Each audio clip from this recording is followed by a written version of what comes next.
Have you ever wondered how much protein you should have in your diet?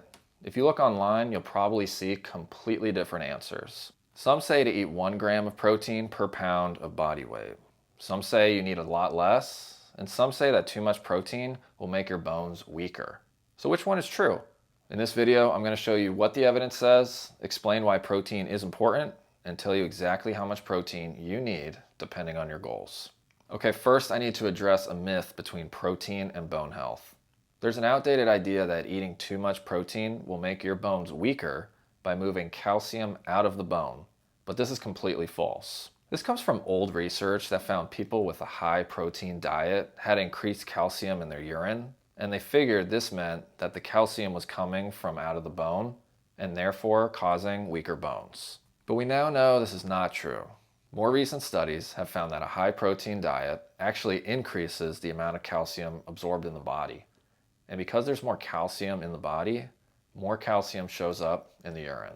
A more recent meta-analysis from the National Osteoporosis Foundation found that high-protein diets have no negative effect on bone density, and sometimes even a slight increase in bone density, specifically at the lumbar spine. So don't worry, not only is protein safe for your bones, it's actually beneficial.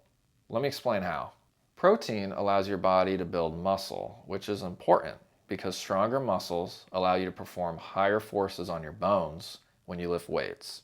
And lifting weights is one of the best signals your body has to maintain bone. More protein means more muscle. More muscle means more forces on your bones when you train. And more forces on your bones when you train means more bone density. Not to mention more muscle means better strength, independence, and overall resilience. Also, bones are made up of protein in the form of collagen. If you don't consume enough protein, your body struggles to build and maintain this collagen framework, which hurts overall bone health. To sum it up, protein builds bone structure and helps you build and maintain muscle. So how much protein do you actually need? Here are 3 possible answers depending on your goals. Answer number 1. Let's say you're the average person who doesn't lift weights and just wants the baseline amount of protein to stay healthy. The current recommended dietary allowance, or RDA, is 0.36 grams per pound of body weight each day. Now the RDA isn't designed to optimize muscle or bone health. The RDA is the minimum amount needed to prevent deficiency in most people. Answer number 2. This is probably for most people watching this video. Let's say you're currently lifting weights and want to get the most benefit to build strong muscles and bones. Many experts now recommend somewhere between 0.5 and 0.75 grams of protein per pound of body weight each day.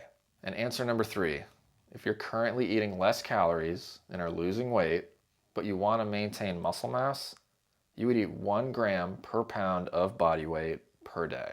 So to make it simple, I think of it like this. Start with your body weight in pounds. Let's say, for example, that's 150 pounds. The minimum amount of protein for most people is a little over 1/3 of your body weight.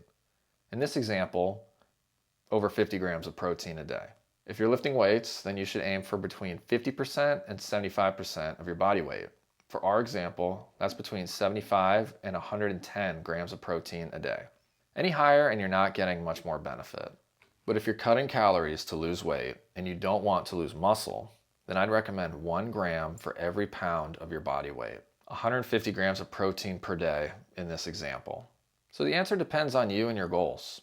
If you have osteopenia or osteoporosis, I'd aim for about 30 grams of protein per meal, lift weights at least twice a week, and make sure you're also getting enough calcium and vitamin D if your healthcare provider recommends them.